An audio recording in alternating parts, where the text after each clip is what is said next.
Morning, welcome back to my channel, welcome to আমার ঠিকানা sunny morning. কালকে কোনো ব্লগ দেওয়া হয়নি, কালকে বেসিক্যালি একটু বিজি ছিলাম কিছু কাজে, তো সেই জন্য ব্লগ করা হয়নি। তো আজ তো Sunday, happy Sunday to everybody. আর সেই কারণে ব্লগটা আমি শুরু করলাম গরম গরম চা দিয়ে, চায় চিনি দেওয়া, কারণ বাবা দুধ চায় চিনি ছাড়া খায় না, আর আমি দুধ চা ছাড়া খাই না, আমি দুবেলা দুধ চা খাই চিনি ছাড়া। তো প্রথমেই সকাল সকাল একটা মেনু যেটা আমার ওয়ান স্টপ ফুডে আছে, মানে এগ বিরিয়ানি, ওটা বানাবো। ঠিক আছে, একটু চাল পড়ে থেকেছে, তো সেই চালটা দিয়ে আমার মায়ের ইচ্ছে হচ্ছে যে এগ বিরিয়ানি বানানো, তো সেইটা বানাবো। আর দুপুরবেলা প্ল্যান আছে একটা জায়গায় বেরোবো, তো ঠিক আছে সঙ্গে থাকো, দেখছি যদি বেরোবোই, আজকে তো সানি ওয়েদার, অসুবিধা নেই। তো প্ল্যান হলো বিরিয়ানির মশলা বাড়িতে মানে বাড়ন্ত, তাই জন্য আমরা এখন বাড়ছে ফ্রাইড রাইস, একদম ফ্রেশ সব কিছু কাটা ফ্রাইড রাইস আর ডিমের কষা। এগ বিরিয়ানির জন্য আর কি ডিমটা সেদ্ধ করা আছে, তো চল আগে রান্না করি। তো সবার আগে আলুটা মানে চালটাকে ধোয়া হয়ে গেছে, তো না চাল ধোয়া হয়ে গেছে, চালটাকে বসিয়ে দেবো। তার আগে একটু সবজিগুলো আগে করবো। তো আছে সবজি হচ্ছে মটর, গাজর আর পেঁয়াজ আর রসুন, আর এগুলো হচ্ছে ফ্রাইড রাইসের উপকরণ।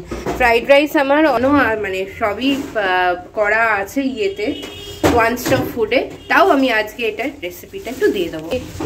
বসিয়ে দিলাম হচ্ছে এখানে কড়া গরম করতে, তো তেল দেওয়া হয়ে গেছে। এইবার দেবো হচ্ছে এক এক করে গরম মশলা, দারচিনি দিলাম হাফ করে,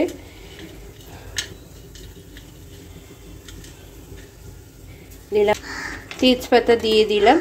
এইবার আর একটুখানি হাইতে দিয়ে জিনিসটাকে গরম করব। এই তেজপাতাটা কি অদ্ভুত দেখতে, এই তেজপাতাটা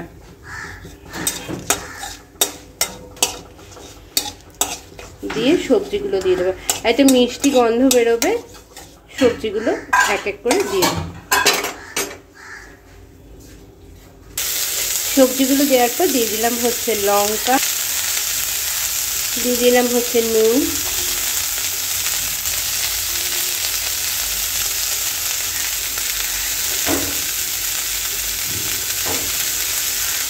স্বাদ মতো নুন দিয়ে দিলাম।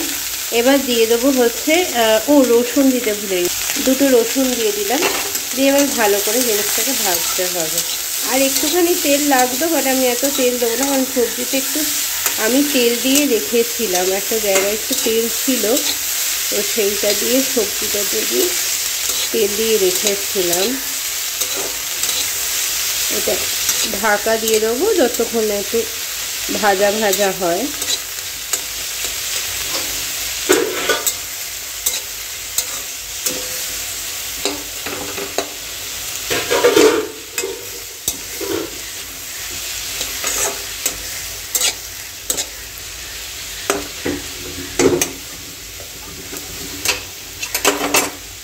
আচ্ছা, এর ভেতরে একটু দিয়ে দিলাম হচ্ছে বিনস আর কাজু বাদাম ছোট ছোট করে কেটে, একটু ভাজা হবে। আর নুন দিয়েছি, নুন স্বাদ অনুযায়ী, আর একটা টমেটো।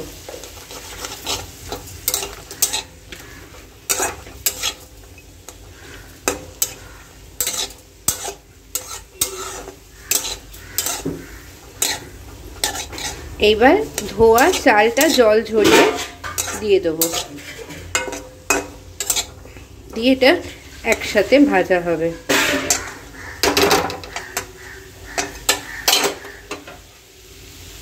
দিয়ে দিলাম হচ্ছে চালটা, দিয়ে এবার হাইতে করে, একদম হাইতে করে রীতিমতো এটাকে নাড়তে হবে আস্তে আস্তে। এক হাতে নাড়া যাবে না, তো একটু নাড়িয়ে নিই, মিশিয়ে নিই, তারপরে দেখাচ্ছি কি কি অ্যাড করলাম।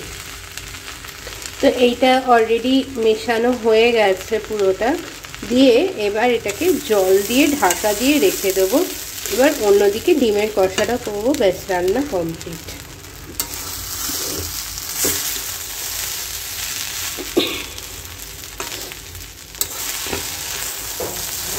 Bengali style fried rice.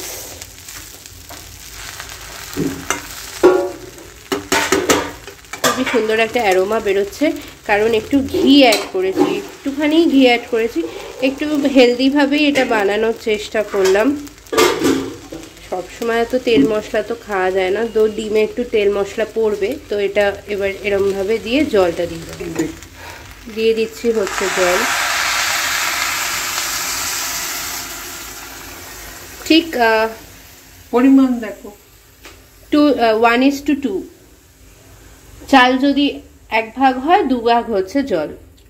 আর জল দেবো, এই তো এখানে আছে। ডিমের কষার জন্য আগে ডিমটাকে নুন আর হলুদে ভালো করে ভেজে নিতে হবে, আর নুন আর হলুদ ভাজবার সময় এইখানে এরকমভাবে চিড়ে নিতে হবে যাতে ডিমটা না ফাটে।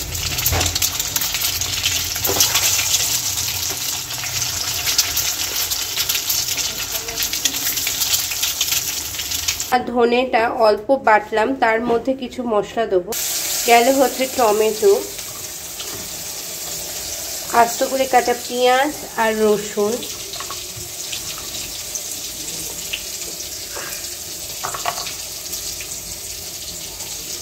রসুন আর পেঁয়াজের ভাতটা একটু বেশি হবে। আর দিয়ে দেবো হচ্ছে স্বাদ অনুযায়ী লঙ্কা। পেস্টটা অ্যাবসলিউটলি রেডি। এইবার এই পেস্টটা দিয়ে দেবো চামচে করে, বড় চামচে 2 চামচ দিলেই হবে। এই গেল 1 চামচ।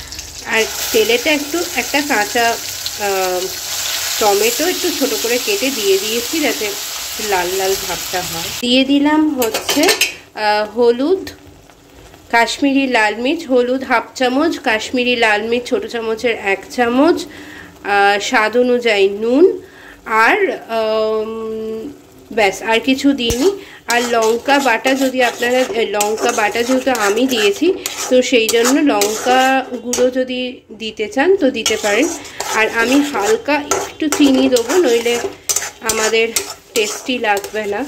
আপনারা চাইলে এটার ভেতরে চিনি নাও দিতে পারেন, যারা চিনি খান না। দিয়ে হাই ফ্লেমে দিয়ে জিনিসটাকে ভালো করে কষাতে হবে, অ্যাটলিস্ট 1.5 to 2 মিনিটস। অল্প অল্প জল দিয়ে জিনিসটাকে কষাতে হবে।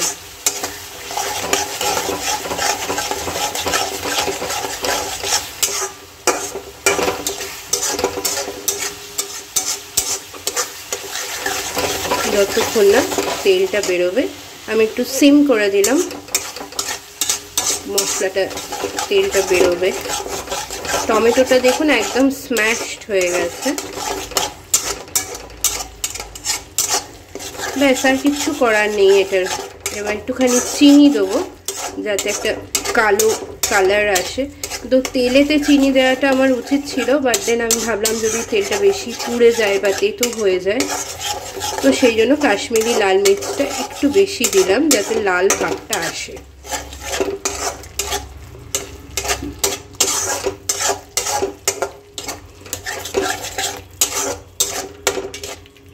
দিয়ে দিলাম হচ্ছে চিনি। আমি ছোট চামচের 1 চামচ মতো চিনি দিয়েছি যাতে বেশি মিষ্টি না হয় আর ঝাল ঝাল ব্যাপারটাও থাকে। আর এবার তেলটাও বেরিয়ে এসছে, তেলটা সুন্দর বেরিয়ে এসছে। আমি এবার এটাতে একটুখানি জল অ্যাড করব যাতে মশলাগুলো ভালো মতো করে, ফ্লেমটা হাইতে দিলাম, মশলাগুলো ভালো মতো করে যাতে মিশে যায় সেই জন্য জল অ্যাড করব।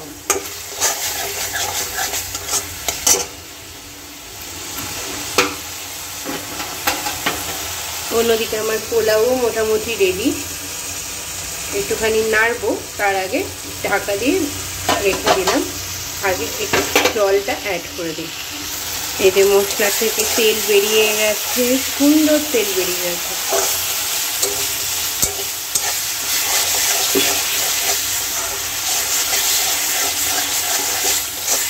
একদম পারফেক্ট কনসিস্টেন্সি,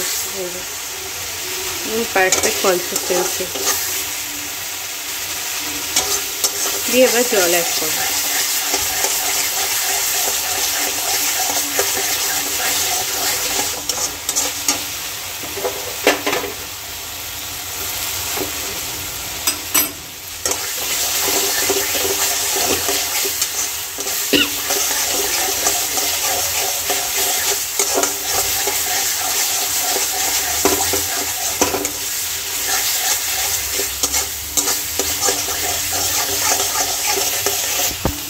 দিয়ে দিলাম হচ্ছে জল,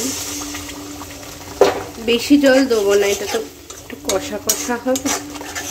আর একটুখানি নাড়িয়ে দিলাম যাতে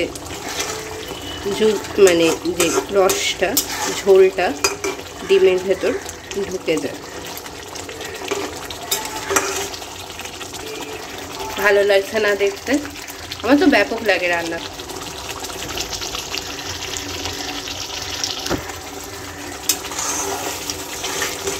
ব্যাস আমার ডিমের কষা রেডি। আমি একটুখানি ধনেপাতা, অল্প একটু ধনেপাতা উপর দিয়ে ছড়িয়ে দেবো, কারণ শীতকাল আর ধনেপাতার স্মেলটা আমাদের খুব ভালো লাগে। সব রান্নার একটা প্রিয় বন্ধু হয়, যেমন আমাদের জীবনে একটা প্রিয় বন্ধু হয়, একটাই বন্ধু হয় আমার জীবনে। আমার প্রিয় বন্ধু হচ্ছে,